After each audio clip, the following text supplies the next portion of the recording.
Renaissance Man. Am I right, brother? Yes, sir. All right. Renaissance Man back here on another Thursday. And my man Roland, the engineer and the commentator and the represents the wisdom of this operation here. Couldn't do this without the brother. And we got a special guest here.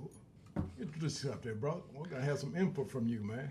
Yeah, you know, it's me, Rome, man. Just back in my element with my people. So it's been a minute. I was away for a couple of months, but had a great time this summer. And I'm thankful to be back, man. Thankful to be on the set with you guys, man. It's always fun. Sounds good, man. I see when you say you've been away, if I can tell from your apparel, sound like you were north of the border. Yes, sir. Yes, sir. I was actually okay. upstate in New York, Okay. working an awesome camp at Brant Lake Camp Okay. this summer for about 8 weeks, and had a great experience, man. So Okay. it was a blessing, man. Learned a lot this year. Good. What kind of, was it youth, I assume? Yes, it's a sports camp, so but Right. prestigious, very prestigious Jewish camp. Met some great people, some great friends. It was awesome, man. I can't even put it in words how great it was. Sounds good, my man. Glad to have you here. And we're going to hear from you later because I got a topic that I know you got some good input on, so bear with me, and I'm going to be talking about a few other things. I'm going to start out with this, though. People who can see on the set here, I'm wearing this Raiders shirt here. Now, let me explain this. I'm also wearing a Washington Senators cap, but here's the thing. One of my favorite teams is the Raiders, but I have a rule. I never wear the opposing team's colors or jerseys or anything prior to the time they play the Redskins. Okay. Absolutely. Now that we've administered a butt whipping, I can go back to this Raider jersey. They can still be my second favorite team, but when it comes to the two of them, There's no contest. But the other night, they You were there, right? Yeah. Man, was that like the most thorough game the Redskins have played? I can't in remember. years? I can't remember a thorough butt kicking by the defense, other than back during the glory years when 83, 84, when Riggins and Theismann and Monk and Green were out there. That's the last teams I remember that really kicked butt like that on defense. And the offense was good, but it was that defense. Man, I saw flashes of Monty Coleman and Mel Kaufman. That's what I'm talking about. You know, Mason and Brown and Darryl Green. And Darryl Green. I saw him and the boy Norman. Josh Norman. Norman, right? And second play from scrimmage, the boys intercepted your boy Derek Carr, who's the second highest quarterback in NFL history, right before Matthew Stafford got that big contract with Detroit. So, I mean, second play of the game. So, I mean, and it was a free safety who ran from the middle of the field, you know, to the numbers. Yeah, that's what I'm and talking made about. that play. That's what I'm talking about. I tell you, I saw some of it on TV, and I thought about you, man. I said, oh, my. You was not, because Oakland came in with a vaunted offensive machine. No question. They were leading the league in many categories. Unstoppable. Not to mention your boy in the backfield. Oh, Marshawn Lynch. Beast mode. Marshawn. Beast Mode got a little welcome to FedEx Field. Who was that? Swearinger? I think Swearinger said, "Greetings, brother. Welcome to D.C." Wow. and normally that doesn't happen to your boy, you know, Beast Mode. Matter of fact, I'm still a little ticked off at Pete Carroll, and I don't understand why Pete Carroll isn't getting more flack for that boneheaded no call in that Super Bowl. I mean, Russell Wilson would have had 2 straight Super Bowl, probably MVP of that Super Bowl 2 years in a row. Beast Mode was going to get that. Call Beast Mode's number. Yeah, Beast Mode was going to get that because he brung them boys back. But, you know, that just goes to show you, man, when you don't make the right plays, you don't win. Yeah. So, but more importantly than that, see, if that had been Mike Tomlin or who's my man in Cincinnati? Marvin Lewis. He got fired. Or Herb Edwards when he We was like you, but you got to go. coach and Lovie Smith. They call a play like that in the Super Bowl, they gone the next day. But Pete Carroll has never. The day after the Super Bowl, a few writers, what a boneheaded play. But after that, there he is, still on the sideline. That's one of them ones that's gonna sting forever. Yeah. Almost like last year's Super Bowl when the Falcons gave that Super Bowl away. That's Patriots could see. I try to tell people all the time, like I give Brady credit. He's one of the best ever. Right. But he ain't the best to me because they could have lost about 4 or 5 Super Bowls. Yeah, They've never won no Super Bowl by more than 6 points. People just see the wins, but like I tell them, my boy Joe Montana is 4-0. Okay. No interceptions in the Super Bowl ever. Right. No losses. Well, the first 3 Patriots Super Bowls were all won by a field goal. Their first 3. Absolutely. Yeah. Absolutely. Yeah. Just look back on it. Vinatieri. Wow. Kicked. You know what? You're right. Yeah. Well, the last Super Bowl was their greatest victory, which was 6 points. Yeah. Right. That was they've never blown nobody out. Right. Ever. They never do that. And but for my Falcon fans, I just have to say, many of them had said, "Oh, well, they could have called a running play and eaten up some clock." Well, first of all, if you're up by 4 touchdowns in the third quarter, it shouldn't be coming down to, "Oh, we should have called a running play." It's called those who have been there and those who haven't. Right. Patriots been there, and you you got to notice give the them credit Falcons- for staying Yeah. engaged Staying and focused. not panicking. Yeah. Where Atlanta, because they never been in that situation, Right. they didn't know how to manage the game. Did you notice that they started celebrating? Yeah. About the end of the third quarter, they were over there celebrating and high-fiving. That was the biggest thing. I mean, I saw the flip. They sacked Brady. Yeah. And I saw the guy run 10, 15 yards up the field celebrating. Right. And I remember turning to a friend of mine who I was watching the game with, and I said, "That's a problem." I said, because your concentration level Yeah. now goes down. Right. and the other team's concentration level goes up. Right. And at some point, the momentum intersects. Yeah. And when it does, and they get a chance to get you, they're gonna get you. And everything goes their way after that. Right. Exactly. If you watch that game, if you really go back, the referees gave them a whole lot of calls. Yeah. Momentum is everything, and when you playing the Patriots, the Patriots are like the Spurs. Right. You got to beat them; they're not going to beat themselves. Or the Yankees back in the day. Yeah. You know. So, but you remember that one catch that I don't know if it was Amendola or no, that was not Amendola. That was Edelman. The Edelman. one that bounced off somebody's leg. Yeah, that's and but didn't that hit the ground. that shows when you want it. Yeah. You know what I'm When saying? it starts going your way, that's Yeah. momentum. Three eyes right there. How does he catch the ball? Yeah. But he wanted it. They wanted that Super Bowl. The Falcons was just playing. And I think that was fourth down too. You know. I mean, very similar like, to the Tyree catch. Mm-hmm. You know, Absolutely. I mean, very similar. But again, I mean, when you win, you can always go back and look at those plays that were extraordinary to help you win the big game. Absolutely. When you lose, you can always look at those plays that worked against you. Great part about sports, man, especially when it's unadulterated like that.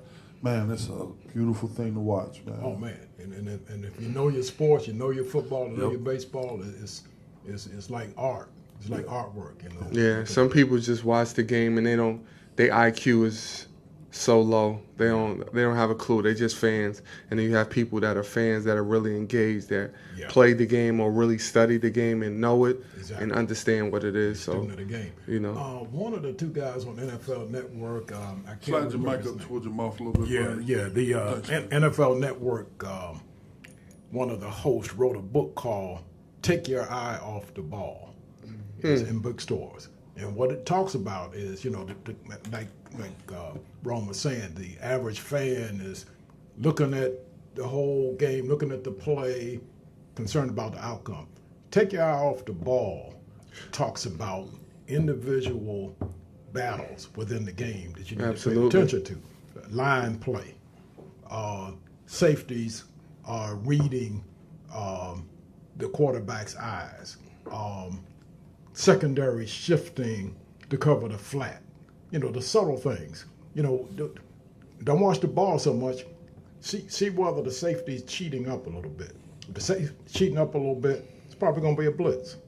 Or it's to lull the quarterback into thinking it's going to be a blitz. Then he's going to call an audible. Then the safety drops back into his normal. The subtle things of the game. The great ones have a way of making plays that don't seem like they're plays that could be made. Exactly. The guys who just have talent make plays that are in front of them, but they don't have that second tier. Right. So they don't become great. But the Ronnie Lotts and the Ed Reeds and those kind of guys become great because they see what others don't. Yeah, and they're able to come up there. Exactly. So. Another subject, brother. Last time we were here, you were about to embark on an interesting trip in upstate New York, not too far from where Brother Rome was. A place called Syracuse? Syracuse. The Cuse, baby. The Cuse. What was going on there, brother? So, man, I was going to have the opportunity to do a number of things. A broadcast live from a celebrity basketball game with some of the former Orangemen. Okay. And then Athletes Roundtable, where I was the moderator among Hall of Famers Dave Bing, Floyd Little, Carmelo Anthony, Derek Coleman, John Wallace. Wow. And an hour before the trip, I took my uncle to handle some business. Right. And he had a seizure. Oh man. And now he's essentially on life support. Oh man. Never Sorry to hear that, brother. made the trip, man. Sorry to hear that, brother. That pales in comparison to all of that. Yeah, that's that you would big have time, man. Experience, man. We wish him the best. Our prayers are with you, brother. You know that. Yeah. And hope. Yeah, I got to get up to the Cuse with you, man. I need to meet Mello and all them brothers. Yeah, man. we'll make something happen, man. And So if you're lucky, you get Jim Brown to come, huh? Yeah. So we, I was very touched and moved by the responses I got. It was almost like my absence made my presence that much stronger because, Derek Holman hit me. The young lady who actually filled in for me as a moderator was a former basketball player there and coach, and she hails from this area, and they were talking about, she said, we miss you, big brother. She said, but we're going to keep it chocolate while you're not here. Okay. And, the responses, but I tell you, man, I wanted to be there, but I was here, and missing it was just as special as being there. But man, I do have some regards to give you, Bernie, from some of the folks involved because they've been watching this stuff. Wow. I tell you, man, I'm shocked. I was telling Rome coming in here. Yeah. I'm shocked at the number of people that's watching and who is still. They said, man, what happened with that situation? Yeah, I saw this, and I'm like, wow. So people have been left hanging on from where we leave off, huh? Yeah. That's like a good mystery, man. Let them come back, right? Yeah. Absolutely. And they come back, man. And now that some of these things are happening in our society, right. When you go back, you look at the Renaissance Man shows, you can see when you go back to on YouTube, because your YouTube numbers are growing fast. Right.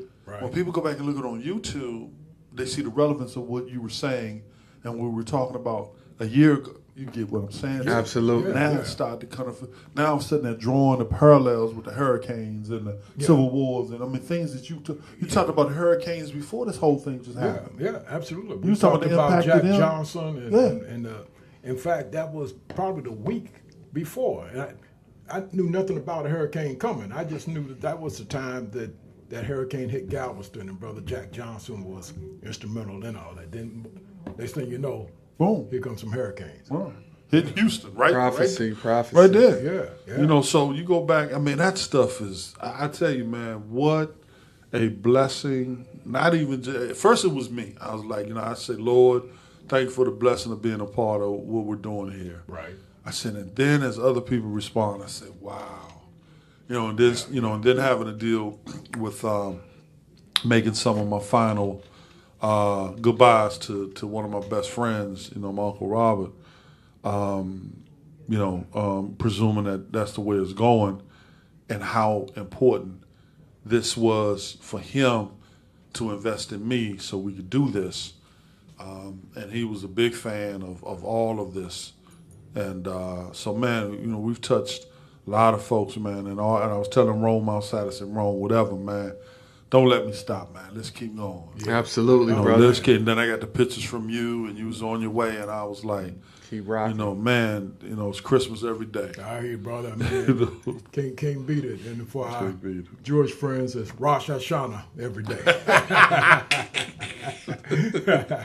But anyway, and then look, before I forget, one of the things, this is all going, I promise, all this is going to tie in together.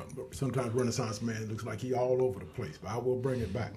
Now, as you know, Renaissance Man had written this book, You Could Go to Jail. Me and Brother Roland talk about it all the time. And it's a collection of statutes and laws that are still on the book. Some of them are antiquated. A lot of them are funny. And it can be done at Barnes & Noble. It can be done at Amazon. Just go in. It's only $10. But here on Renaissance Radio, we had a pending trivia question for one of our listeners to win.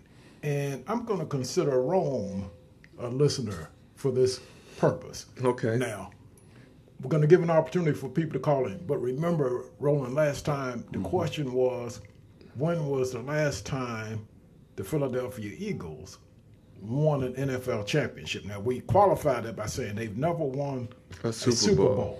Since Absolutely. In the Super Bowl era. They lost in 1980 against the Raiders, I believe. They did, and then they lost again to the Patriots. In either 04 or 05. But prior to that, they had won 3 world championships. And I wanted to know what was the last one.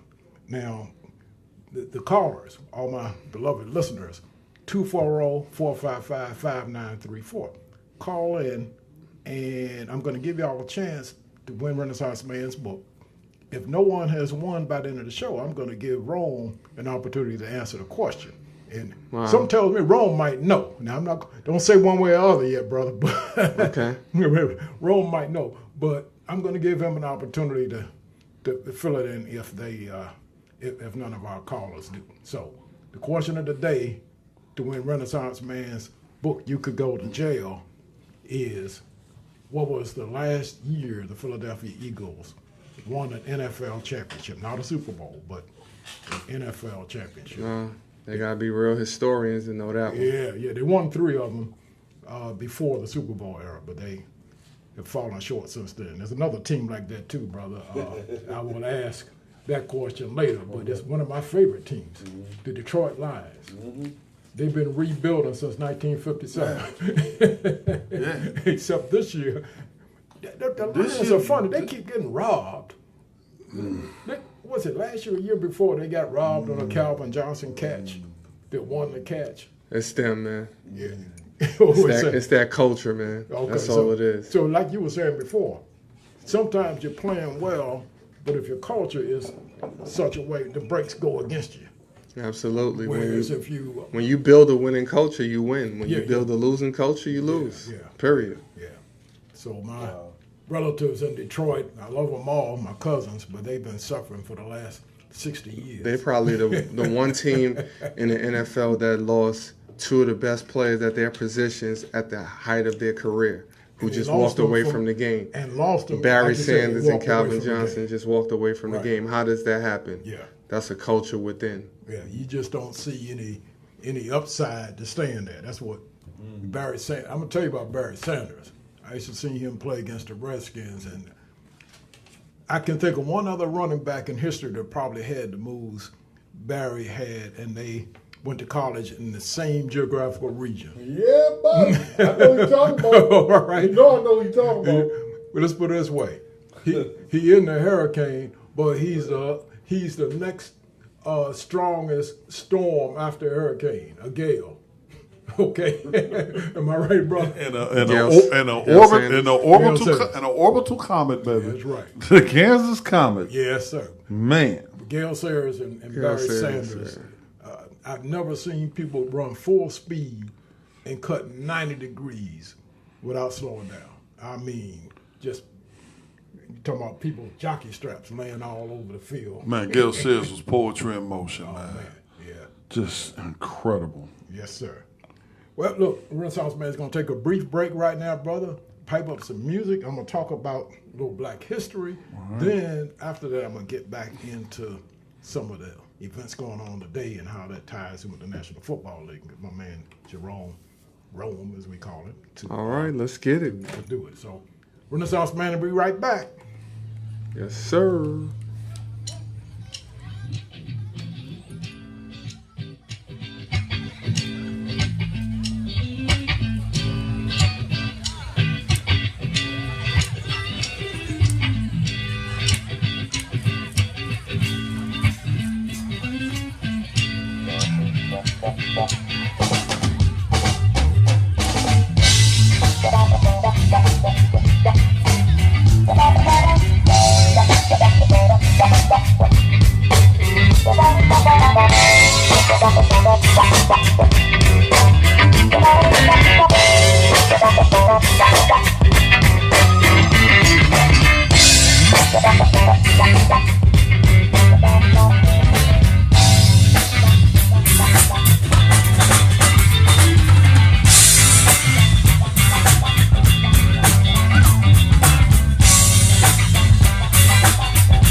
All right, Renaissance Man is back. Thanks for waiting. Remember, the question of the hour is, when was the last time the Philadelphia Eagles won an NFL championship? You can call in with that answer. You could win Renaissance Man's book. You could go to jail. That's at 240-455-5934. But in the meantime, while we're still on the subject of football, Renaissance Man told you he's wearing this Raiders jersey for a reason, and that is because they took a butt whipping from my beloved Redskins. I'm also wearing a W on my cap, which lets you know that no matter what else, I'm always a Washington fan. This is a 1955 version of the Washington Senators cap. See, the Washington Senators played here from 1901 to 1961, at which time they moved to Minnesota, and they are now the Twins. However, that same year, 1961, the American, it's way before Rome's time, probably before Roland's time too, but in 1961, the American League expanded, and they got two new teams, the Los Angeles Angels and another version of the Washington Senators. So the city of Washington had continuous baseball, even though the Twins left. They got a new team in 1961. But in 1971, that team left and became the Texas Rangers. So there are two teams out there that at one time were the Washington Senators. But being a D.C. native and a lover of Washington teams, I got the old Washington Senators cap. So that trumps any other jersey you see me with. I'm always going to have the W up in there somewhere. But the Redskins have an interesting thing going on. This is their 85th anniversary, and that means that they started playing ball in 1932, and they started as the Boston Redskins. Wow. They moved to Washington in 1937.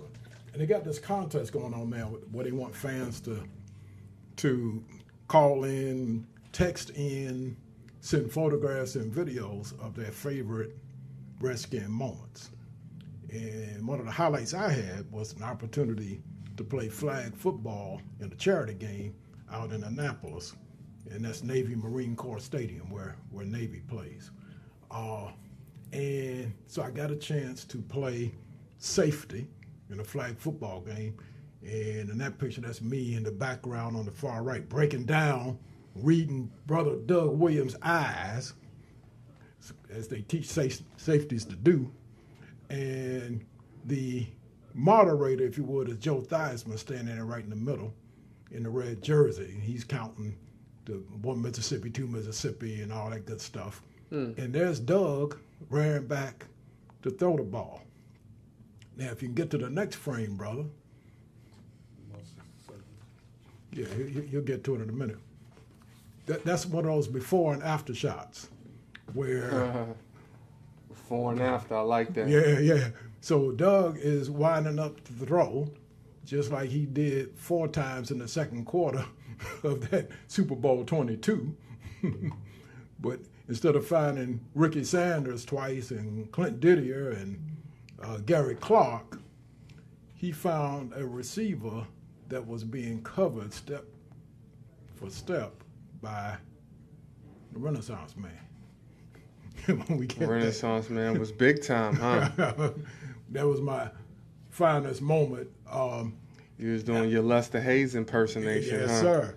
But I'm going to tell you the biggest thrill is when that scene comes up, I've knocked Doug's pass away. Now, don't think I didn't let him know about that when we had lunch afterwards, you know. I bet you did. Doug laughed. But the biggest thrill was for Mark Rippon to come up to me across the field and say, great defense. To have an NFL player come to me and say, great defense. Brother, I will die a happy man as I knock that. You can see the ball being knocked away by Renaissance Man. So that's my finest hour. Well, y'all had on pads. Not really. No, we didn't have on pads. It was flat. Like shoulder pads. Well, my man might have had something on there, man. But no, we were. It was strictly flag. But that was my claim to fame. Claim to fame. Yes, huh? sir. Doug wound up to throw. I read his eyes just like the coaches too, and then I rotated over, just like the safeties do, Cornerback rolls up, covers the flat. Safety moves over to cover the left side of the field. And apparently I studied the playbook pretty well on that one, huh? Absolutely. Anyway, so I say all that to say that this contest that the Redskins are offering, and there's no monetary benefit or anything like that, but I have some great Redskin memories. That's one of them. My earliest memory, y'all get a kick out of this, when I was in the 8th grade at Paul Junior High School, I had a project to do in English class, 7th grade, 8th or 7th grade. And the teacher had said, it was on a Friday, the teacher said, Monday, I want you to come back to school and your homework assignment is to come up with a sentence, any sentence that makes sense, and diagram the sentence. That means you had to tell what the noun, the predicate, the adjective, the adverb, the object of the preposition, or as they sometimes call it, the subject and the verb and all like that. But anyway, so I goofed off all that weekend, of course, and it just so happened that weekend the Redskins and Eagles played, and it was Sonny Jurgensen had just been traded from the Eagles to the Redskins, and that was his first game against his old team. And I recall the Redskins were 0-4 going into that game, and so Jurgensen showed out that day against his old team. But in the meantime, I done forgot about my homework assignments. So that next morning, we're at the breakfast table, my mother said, "You do that homework?" I said, "Oh, man." And my old man was reading the Washington Post, and he was reading about that game the previous day with Jurgensen and the Eagles and the Redskins. And I looked up at the headline, and the headline of the sports page of the Washington Post said, "Jurgensen passes for 5 touchdowns against Eagles." I said, that's it. Jurgensen is the subject. Passes is the predicate. Touchdowns is the object of the preposition. 5 is the adjective. And you know I took that thing to school and got an A. If I ever see Sonny Jurgensen, I'm going to tell him that story. I'm going to put that down. Wow, that's amazing, man. That's my Redskin memory, brother. Way to cheat, huh? Oh, yeah. I mean, at the last minute, too, man, I took that article to school. Teacher said, all you do is bring in sports articles. Yeah, but teacher, look. Jurgensen passes 4 or 5 touchdowns against Eagles. She said, you got an A. Sports is worth something after all. I'll tell you, after all. Absolutely. Yeah, but anyway, yeah, that's the Redskin memory. Wow. So I'm gonna enter that probably. But on to a more serious subject tying into sports. Okay, we all know, listeners all know what's been going on. Last year, Colin Kaepernick took a knee in protest to the way that African Americans are treated in this country, particularly by white police officers, and the fact that notwithstanding video evidence, notwithstanding testimony, I don't have the numbers, but I will promise you that most of the police officers, if they've been prosecuted, have not been found guilty. I think there's one in Oklahoma, a female. She might have been found guilty. I'm still not sure about that. But by and large, folk are getting away with murder. Absolutely. For the most part. Absolutely. But, now let me just throw this out too. For those who have this real problem with what Brother Colin did and what some of the other brothers are doing, and some of the white athletes are joining in, before they go too deep into why they're so opposed to it, many of them will say, well, he's just seeking publicity. Here it is or another. Do you know that the first couple of times that he didn't stand for the national anthem last year, nobody even noticed? Absolutely. So he wasn't out there saying, hey, y'all, when they play the national anthem, watch me, I'm going to sit down. It took about 2 or 3 games before somebody in communication noticed. So it couldn't have been that he's seeking publicity. This was a sincere gesture on his part, and he's put his money where his mouth was or where his knee was by donating to charities. I can't think of all the charities, but all of the donations have to do with the purpose for which he was protesting. Absolutely. Yeah. So let me. What y'all think, brother? Well, I'm gonna say this because I just wrote something about this on my Facebook page, and it's called "Stand for What." Right. But I want people to understand this. Sometimes we could be so patriotic that we're not caught up in reality. We're so patriotic, we're idiotic. Yeah. So here's the So thing. go ahead. How many people, when they watch the football game at home and the national anthem come on, actually stand up Right. or put their hand over their heart? Right. Right. Right? Okay. So you mean to tell me that we only do it at games and now it's a big deal?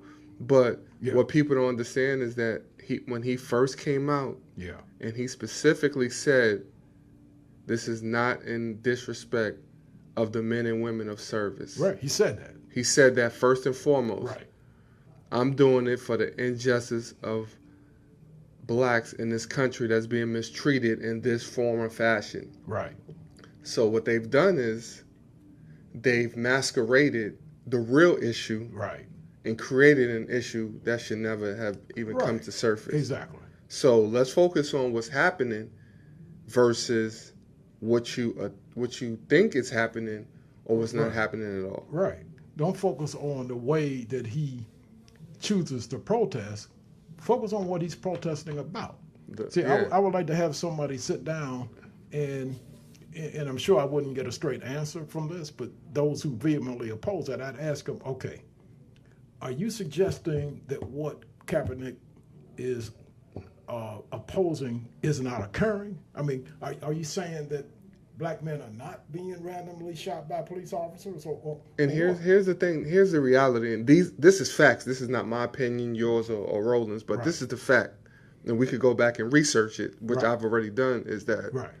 the same flag that we stand for in the words of the song was written by someone who's a racist? Oh yeah, no Those are question about facts. it. No question. So about it. we are mad and upset at this young man for taking a stance, but we're not irritated on the lyrics of the original song that was created that we stand for. Exactly.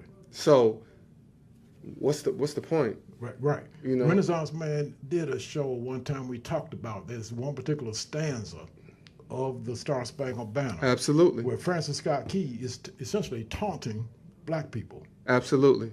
Roland, you might remember that, and what he's basically saying, and for those who might not be as keen on the history of the War of 1812, just like the American Revolution, the War of 1812 was one in which the British had offered African Americans freedom if they stood with the British Absolutely. after the war. Mm-hmm. Unfortunately, both times the British were administered a butt kicking, with the help of France in one case or whatever. So anyway, the Americans won. Now, true to their word, for the most part, the reason that there are so many people of color in Canada now is because in both of those wars, the British resettled some of the American blacks that fought for the British in Canada. But the point is, Key is saying, okay, y'all Negroes fought for the British, now y'all lost, now nothing can save y'all from the lash or from the dog.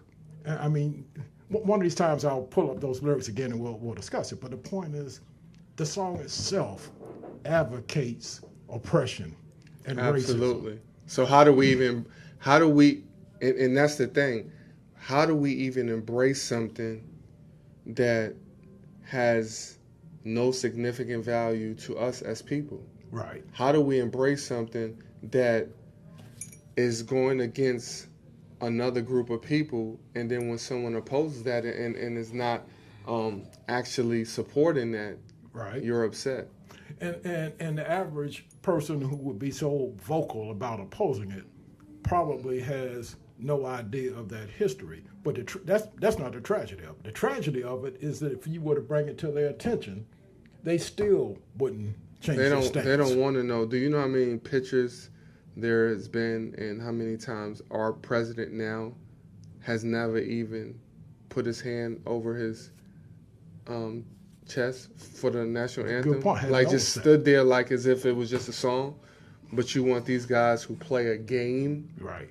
to actually like reverence this Yeah. song? Right. Right. Yeah, I mean, and Makes that's, no sense. yeah, and that's the privilege of power, and the power of privilege is to be able to define what the narrative is going to be. Absolutely. And the reason why we are involved in trying to control our own media and our own economic processes is so that we can define a narrative.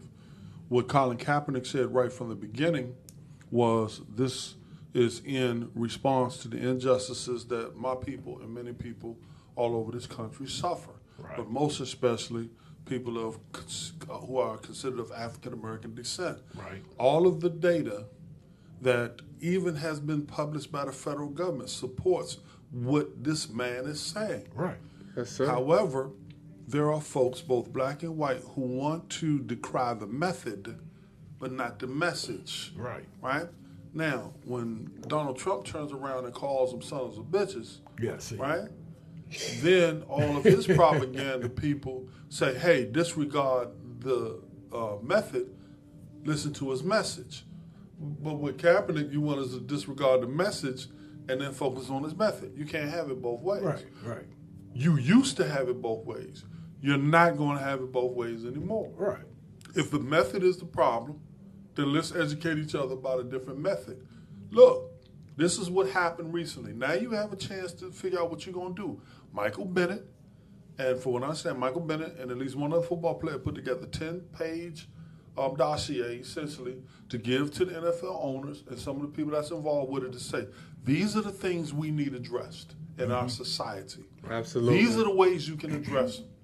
Now, this ain't nothing to do with protests, Right. or we can protest. Right. But in conjunction with this, these are the issues. So if you really want to concentrate on the issues of the message, you want to change the cause and effect, here are some counterpoint things that you can do. Right? Now let's see what you do. However, what happens with the protests, and again, as you said, when Kaepernick started it, it was a private, quiet protest on his Right. own until somebody raised it up and he spoke. Right. But I have been in so many situations where when a black man speaks up for black people, he suddenly becomes Darth Vader to Yeah. American society. Oh, yeah. I've seen it over and over again. Yeah. And Kaepernick, I mean, in all of his career, he never said a bad word to or about anybody. Right. The whole time, he's been involved with the NFL. Yeah. So the one time he says something, like all of a sudden he becomes a poster child to the point where even Ray Lewis goes and says, young man, you need to concentrate on playing football instead of trying to be a revolutionary. Slim, are you for real? Yeah. Yo, you for real? So now, as you've seen, black folks are turning on Ray Lewis. They're writing a petition to take his statue down now. But see, that just goes to show you that you got to be true no matter what. Gotta be. Because if not, You get called just on. like they love you, they'll hate you in a second. yeah, and then yeah. and then we can't be fooled by, oh, these owners kneeled with the players. No, you know why the owners got involved?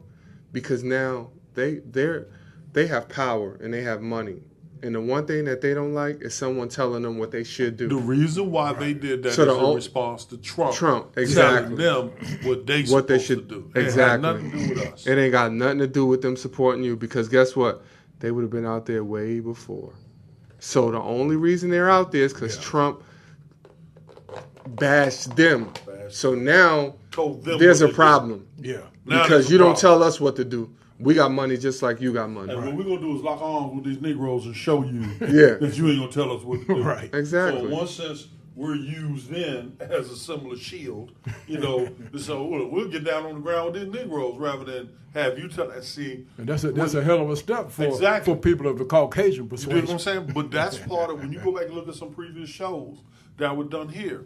I remember I told someone in one of these shows, I said, what you all don't know is coming from Trump's election is that he does not have a cut card. He comes after everybody the same, Yeah. regardless of your color. And white folks are now going to start to find out what it's like to be treated like a nigga. Because he's going to treat his own Right. like a nigga. Right. And when he goes out there and starts telling them what they're going to do and what they should do, those owners say, wait a minute, hold up. You ain't telling us what to do. We're not them. Right. You tell them what to do. Yeah. But you told us, wouldn't it be great if the owners, and then them 32 guys got on the phone and said, did you hear what he just said? And not only that, He called us out. one thing that we got to understand is that 87% of the owners are Jewish. Okay. See, you got to understand that. And Right.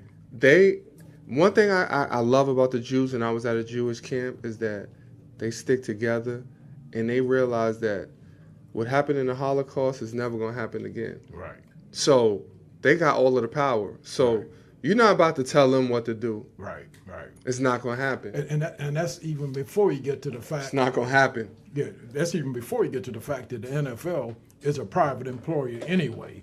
Absolutely. So the government has no business identifying how you should treat your employee. What's the girl, Sarah, the press secretary? She was saying, she said the same thing about Jamel Hill on the ESPN when Jamel said something to the effect that on her Twitter page, and he has them all around him. Well, A, it's true. Absolutely. And B, if ESPN doesn't have a problem with it, what the hell Sarah Huckabee got to say about it? It's the employer. But here's the thing. All the stuff that we got going on in this country, and you worrying about what someone tweeted? Yeah, and this boy over here in North Korea.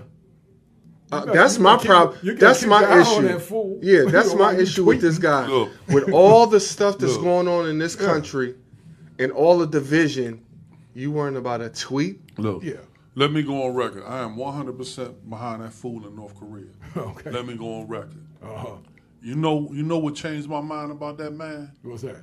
When that man said, yes, Libya gave up their nuclear program. Yes, Iraq gave up their nuclear program. And America, you came in and destroyed both of those. He said, we are not letting you do it to us. Right. When he said that, I said, damn. And he said, just to let you know I ain't bull jiving, I'm going to fire off a little something. I mean, you know what I mean? Those are wolf tickets, right? Right. But when he said that, I said, the reality of what he's saying is true. Yeah. You know, we went in and this country went in and removed Muammar Gaddafi and removed Saddam Hussein. If either one of those countries had nuclear weapons, I guarantee you this country wouldn't have went in there so cavalierly and did that to those two nations. Right. So he said that they voluntarily gave up their nuclear program. And he said, you're not coming in here and doing it.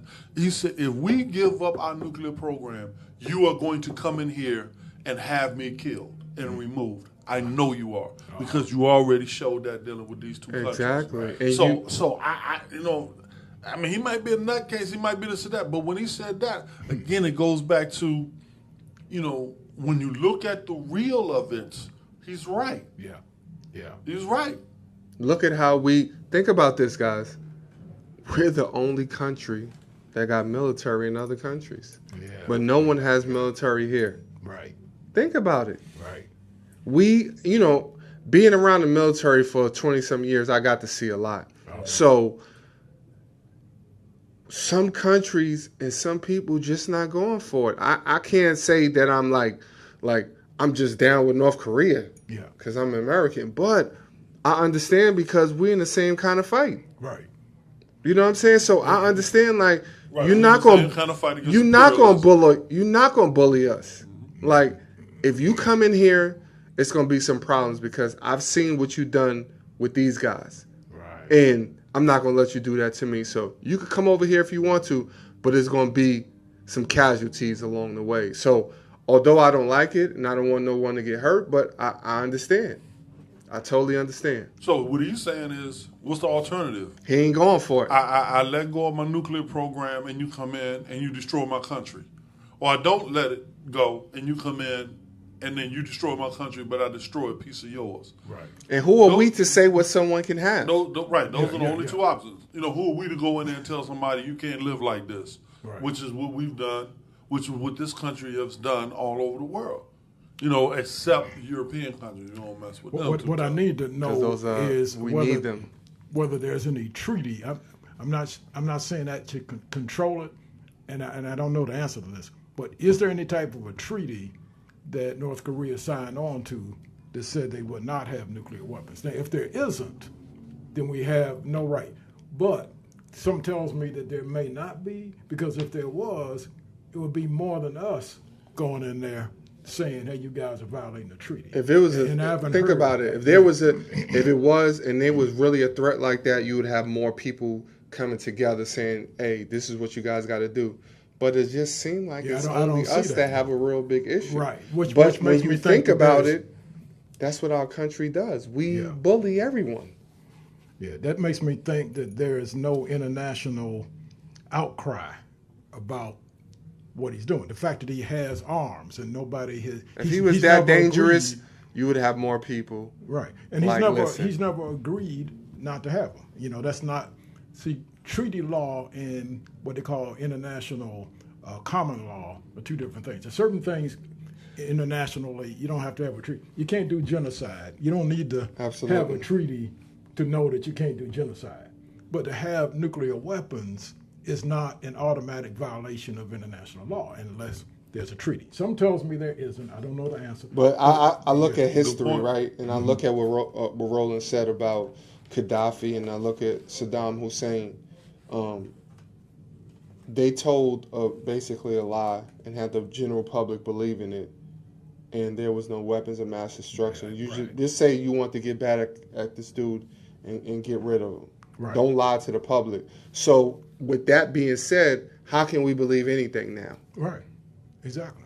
And this guy is really saying like, no, it's not like that. So you don't know what to believe.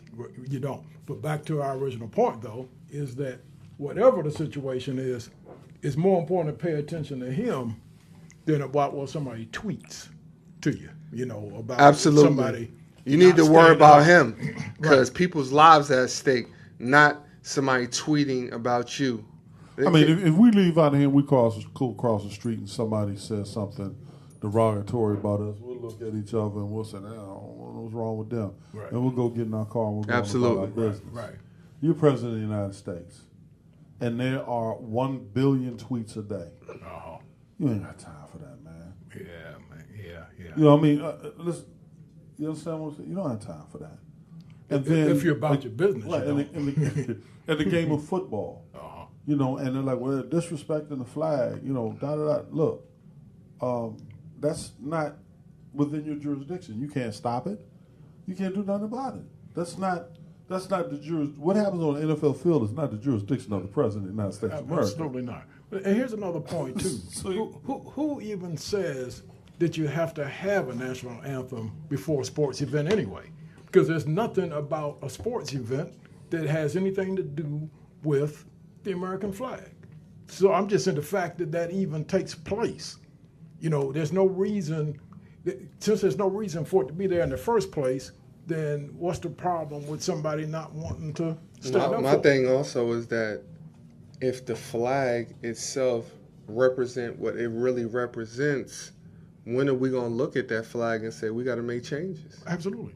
And for that matter, the people who are outraged about the fact that, oh, you're disrespecting all the American service members. Well, the fact that all this police brutality goes on, that's a slap in their face anyway, because they died for certain ideals, and the country isn't living up to those ideals. So you Now should watch this. You should just be just as appalled at the flag as Kaepernick is. Here's the thing. They talk about how people who don't stand for the flag disrespect the people in service. Yeah. But the people in Congress who never goes to fight any wars, who never have to leave their family, who never have to be in harm's way, Right. get 100% of their retirement check, 100% health care and everything, and you want to cut all of the military stuff, but then you want to glorify them in the public. Yeah, see. So there's a little hypocrisy going on too. Yeah. which is Also, not if we really about the unusual. soldiers, then let's give them what they rightfully deserve, Right. and stop taking away things from our men and women in service that they've earned because they put their life on the line. Absolutely. And if you want to take their argument another step, when they always say, well, you're disrespecting the police. Well, let's put it this way. If the police deserve such honor and glorification, which some of them do, then they should be just as appalled as we are that some of their fellow officers are treating people that way. In other words, we should all be on the same, the police should be on the same side as the public if in fact you don't condone the action of But why these would other police why would the officers. police create it? See, everything is the root of everything. The police were created, right, not to protect and serve, but to enforce. Right.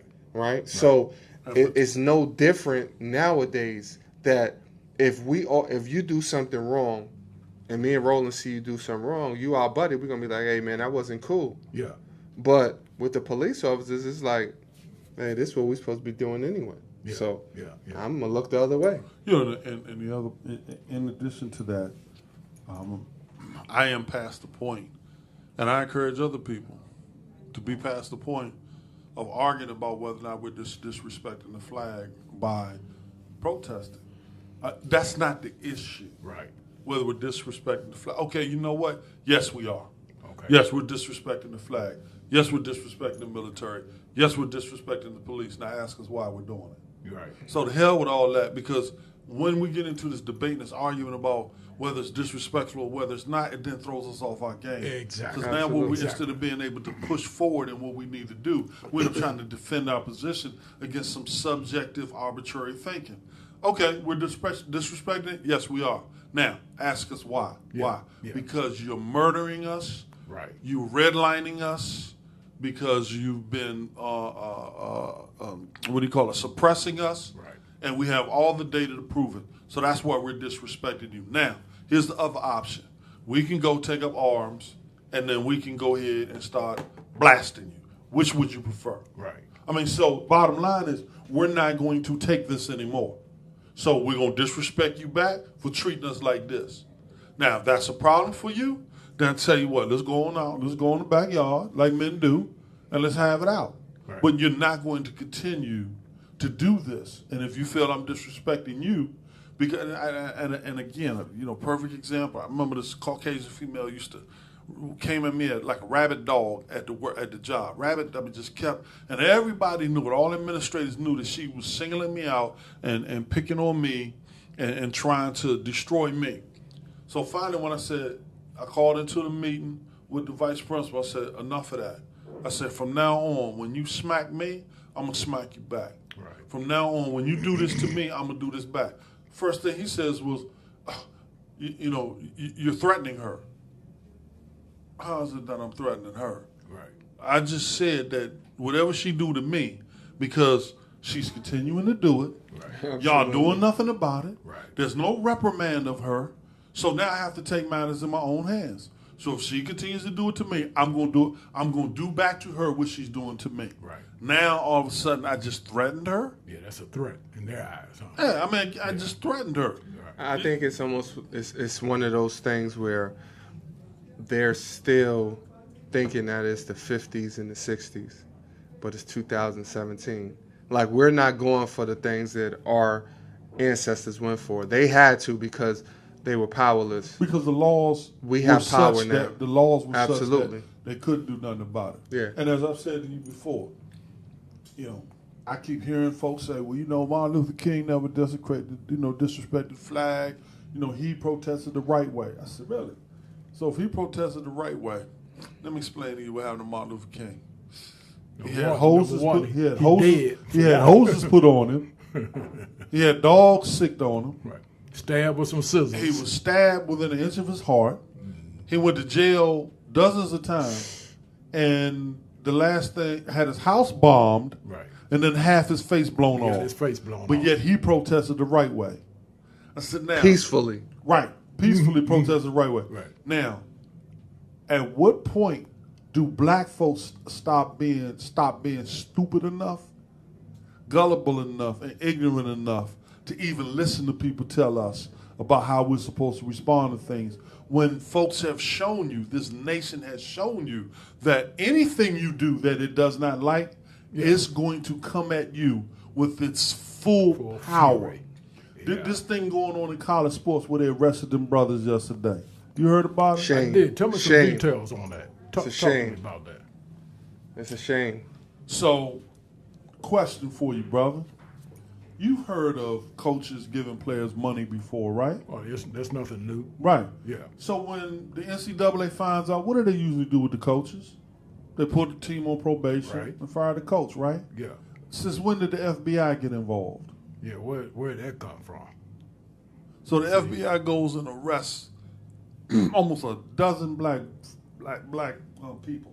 Assistant coaches. Yeah, yeah, And they arrested the assistant coaches. right, They didn't. They arrested the assistant coaches and a journey employee of Adidas right, because Adidas don't want to get their hands dirty, so they asked their employee to take this bag of money and hand it to the assistant coach because the head coach don't want to get his hand dirty. It's like the mob, right, right?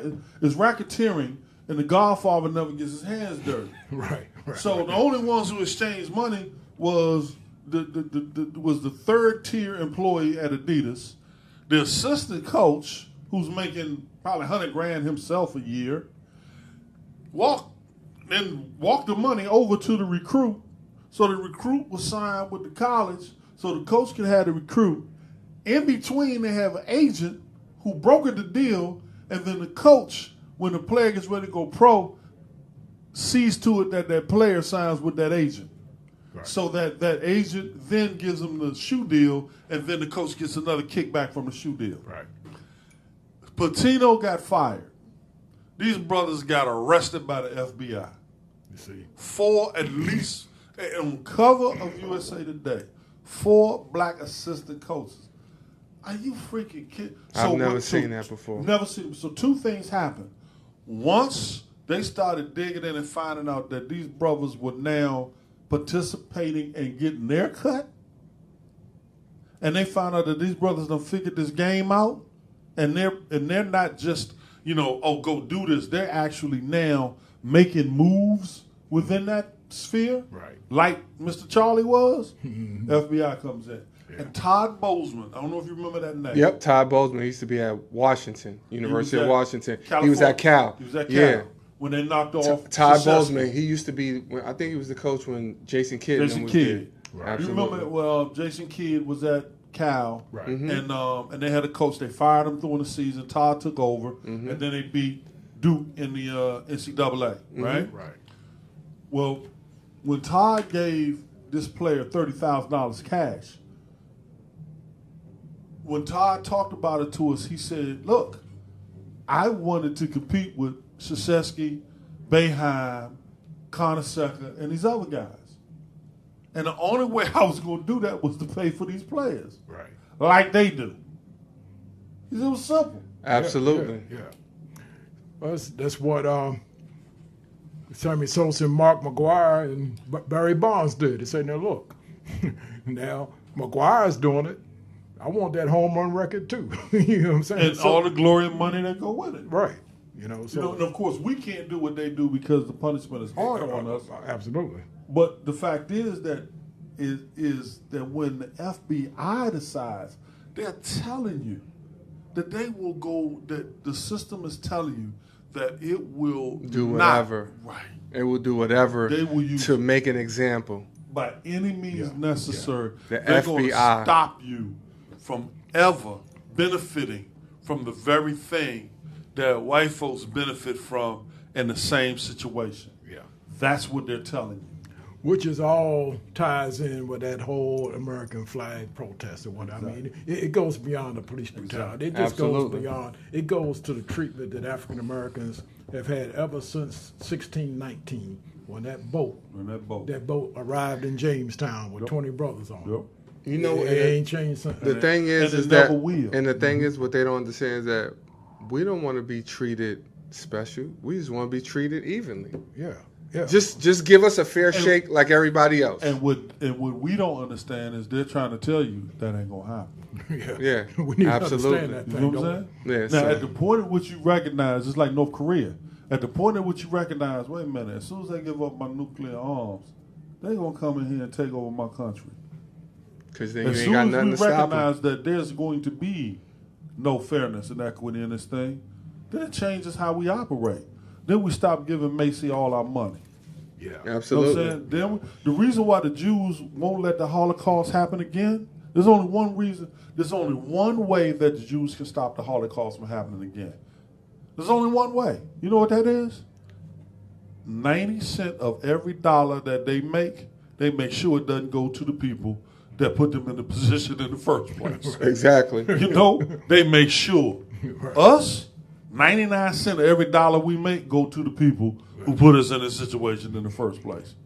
And the only way you can stop it, because the Jews, I mean, they don't control the arms no more than we do. But they make control sure. the dollar. They make sure.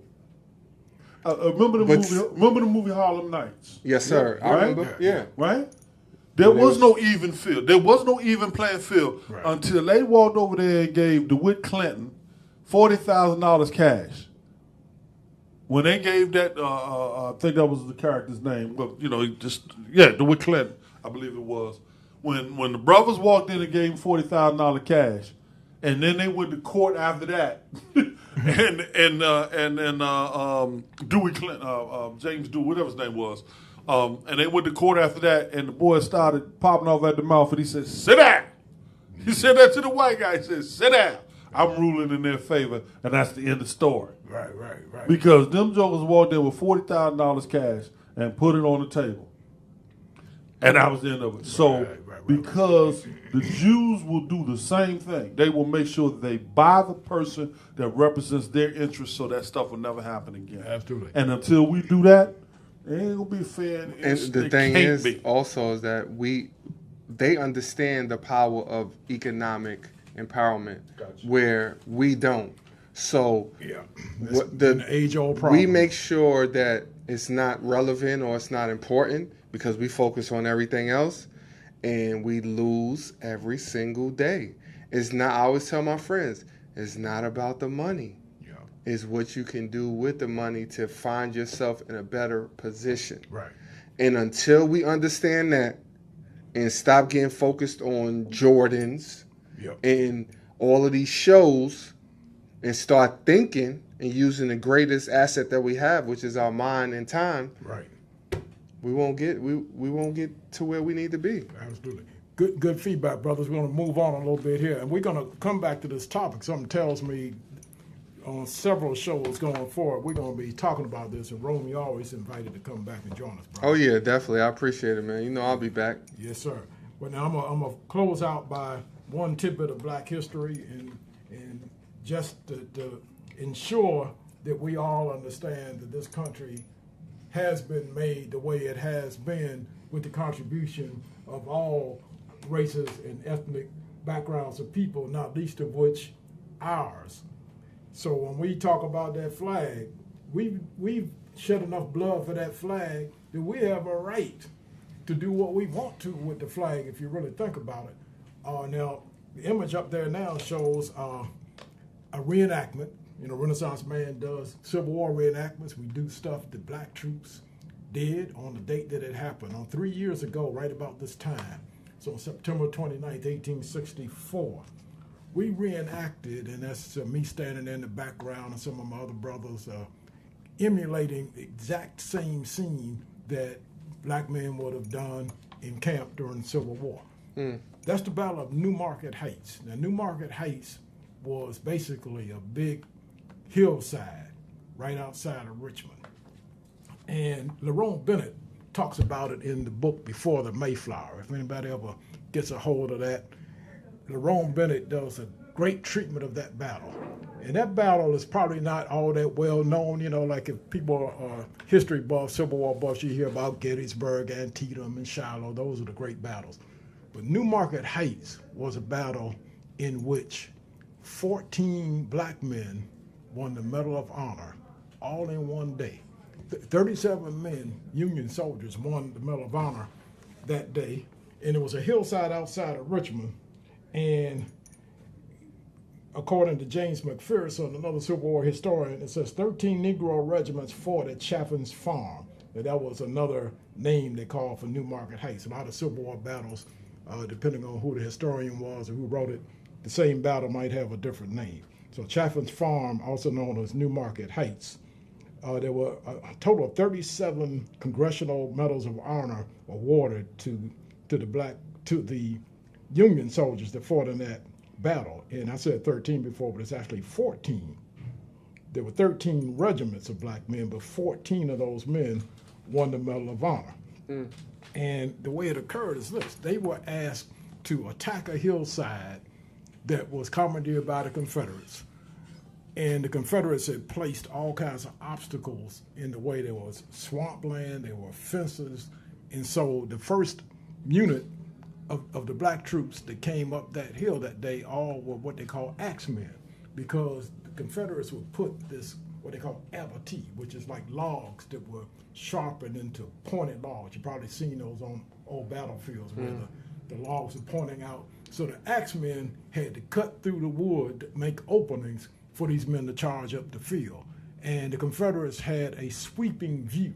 And you could pass along Route 5 right now. If you leave downtown Richmond and go out Main Street and leave the city and go out into the countryside, Route 5 is the site where this battle is. And because of our black unit that does Civil War battles, we caused the state of Virginia to finally put up a marker to mark this. Otherwise, there was no indication at all as to the fact that any battle was fought there, let alone the fact that 14 black men won the medal. The men had to chop through the wood, and then as they charged the field, the Confederates had a sweeping view and a sweeping gun range of cannon, rifle fire. All of the white officers at one point were killed or wounded. So black men, sergeants, and corporals spontaneously took over the charge. Milton Holland, black man from Ohio, Powhatan Beatty. These were all, there was a 5th United States colored out of Ohio. There was a 23rd U.S. colored out of Virginia. Milton Holland, Powhatan Beatty, and several others all took command. All the officers were dead, and they continued the charge. The flag bearer got to the top of the hill and summoned all the other men up. And they actually ended up driving the Confederates off that hill. And because of their bravery, 14 of them won the Medal of Honor. And then the very next day, September 30th, at another location outside of Richmond, they all took Fort Harrison. And this is what finally began to open up the way for Grant and the Army of the Potomac to actually come in and take Richmond. But everybody needs to know that these 14 men, and there's a marker down there now, and down at the Civil War Memorial downtown in D.C. on Vermont Avenue, their names are inscribed in the little plaque. 14 of them won the Medal of Honor. My friends, all in one day. My old coach's brother is the founder of that museum. Is that Frank Smith? Yep. Yeah. His brother Roy Smith was my coach in Germany.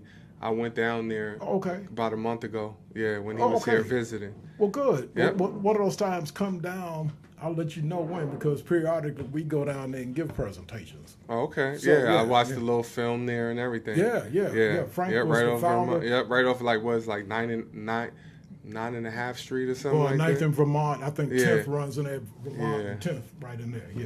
Yeah. Absolutely. Yeah, we're there. In fact, on Saturdays, some of us always go there and talk to the school kids. You know. Okay. Yeah. So, I had a good time down there. All right. Yeah, my man Frank, he saw that. He had a vision for that memorial. Yeah, it's nice down there. For years. Yeah, it's nice, man. And then across the street where they got all of the names and. That's where the plaque would show the names absolutely. of those guys. Yep. Yeah. Absolutely. But there you go. So we're gonna close it out. Renaissance Man gave the history fact of the day that ties in with all of the protests. Yes, we have a right to protest. Black men died by the thousands in this country. And the final gesture Renaissance Man has, I didn't get any phone calls about that world championship. I'm gonna leave it up to Brother Rome if Rome knows. Let's by any see. chance. The Eagles. The last I want to world say championship that the Eagles won. See the 50s, 60. I'll say 60. 1960. 1960. He got it.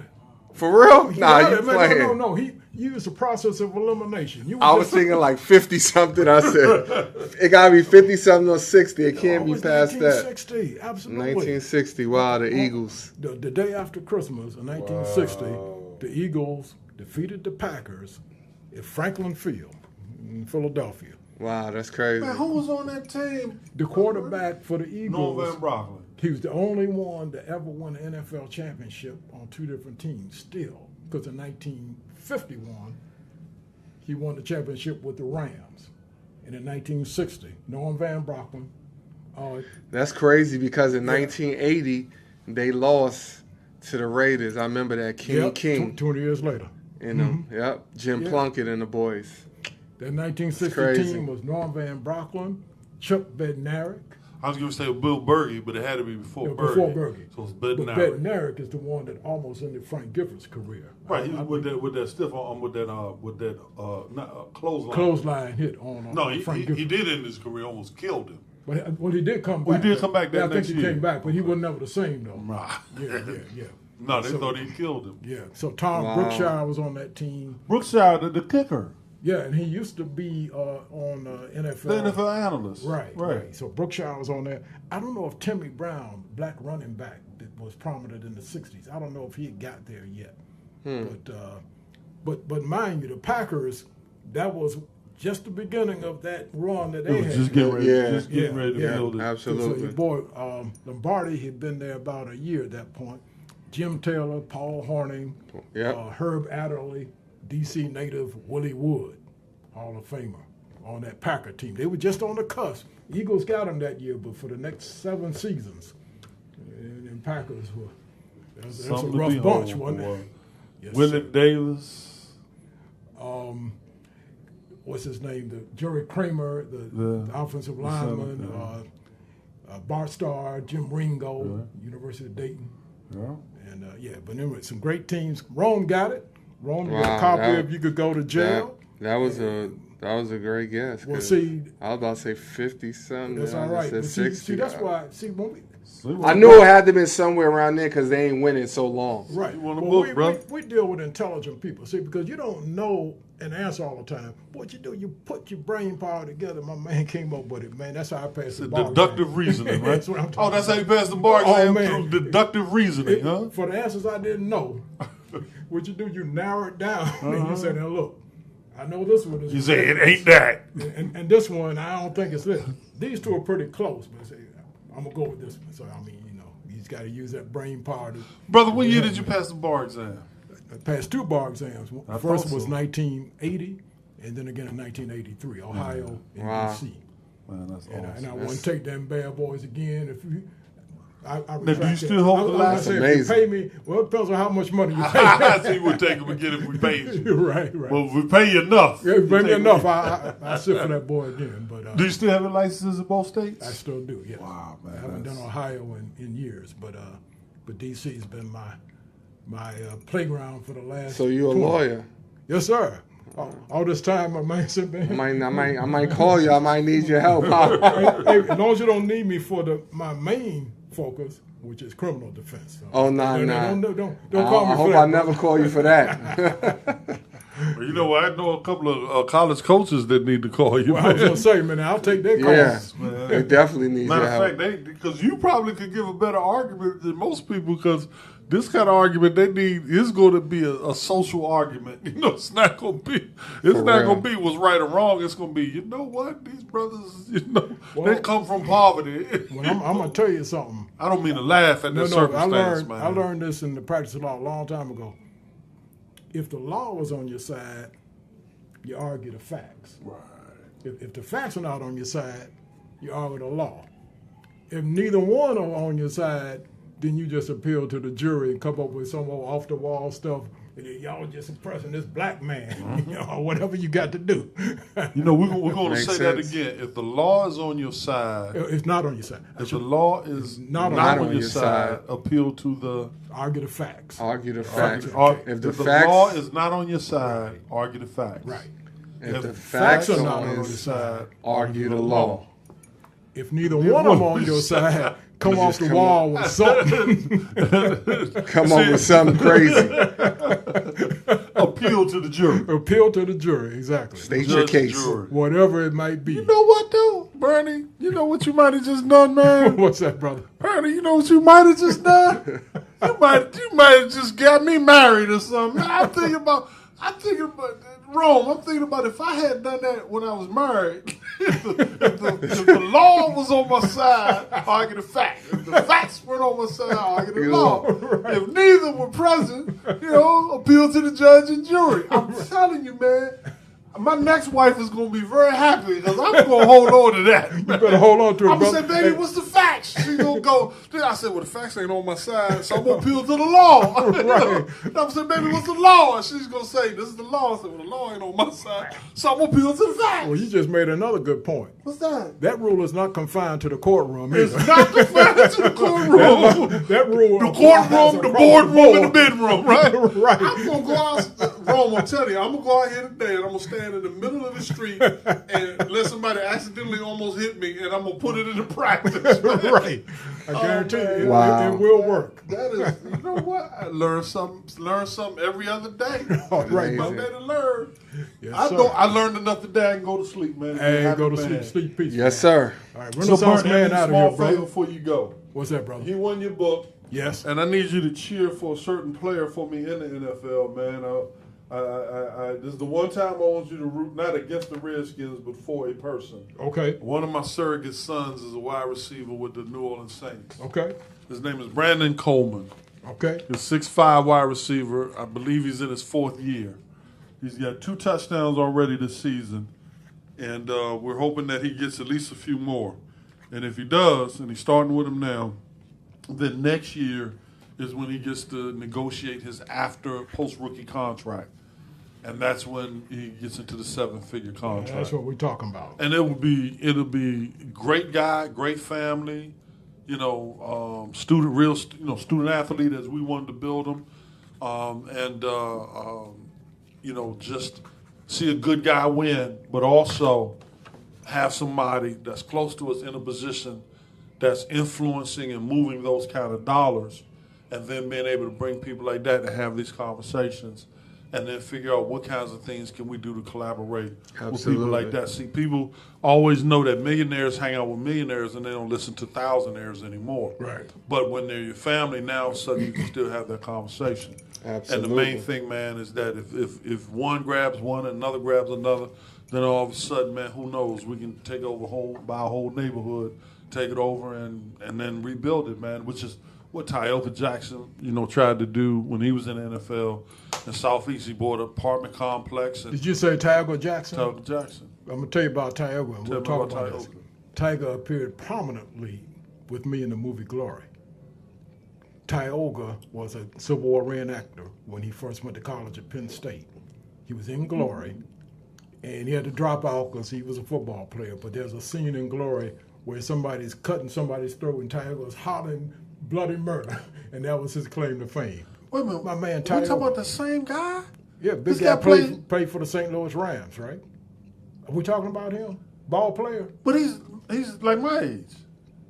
Well, he was like a high schooler getting ready to. Glory was filmed in 1989, and he was graduating from high school. Wouldn't that be within y'all's kind of range? Born in the early 60s? No, not the early 60s, early 70s. You know what? It might be his daddy. It might be his daddy. But no, Tioka graduated from Bishop McNamara High School in 1989, and he went to Penn State. That's him. Because I was going to be his agent. You know, he is the first one. He was going to be his agent. I was going to be his agent if he got drafted. He got drafted. No, he was a free agent. Okay, but there was a conversation I had with him. I reminded him of the fact that he and I were in Glory together. And I don't know, that fell through. I guess I was a prosecutor then, so I couldn't, represent him or what have you. But he was in that movie. Wow. We'll talk about that, brother. Matter of fact, I'll try to raise him and get him to talk to us, because he was prominently in Glory, and I didn't know what had happened to him until you just told me. If we're man. talking about the same guy, I got a cell phone number. We went to the same high school. I went to McNamara. He went to McNamara. He went to Penn State. I see him, talk to him. They named the field after him at McNamara. And to make a long story short, he owns the rights to all of the IHOPs in D.C. That's him. That's him. Do you know that? I didn't know any of that. They never had an IHOP in Washington, D.C. until a decade ago. Wow. All the IHOPs were in Virginia and Maryland. Well, there He you go. brought the first IHOP into D.C. Now he's got the second one in D.C. And he told me he owns all the rights to D.C. That nobody can franchise a IHOP in D.C. proper without his permission anywhere. Not Georgetown, nowhere. Without his permission. He owns exclusive rights to D.C. Well, here's what's That's going what's on. up. Played the Super Bowl with the Rams. Right, he did. We're gonna connect with him, man, because he and I got a lot to talk about on that end. You got a lot to talk to him about on this end. Wow. And it ties in with both things we were talking about. And he Civil played War in and glory. football. He was in glory. Wow. I was right there with him, charging up that beach on Jekyll Island. Renaissance Man out of here. Y'all probably heard that conversation, but I hope it whet your appetite. We got some more stuff to come. And Brother Roland always brings my attention to something new. Brother Roland will be back, and we'll do it again. Absolutely, man. Looking forward to it. Here we go. Hey, brother. Here's your book, man. Oh, thanks, Signing man. For you, man. Appreciate you, man. Appreciate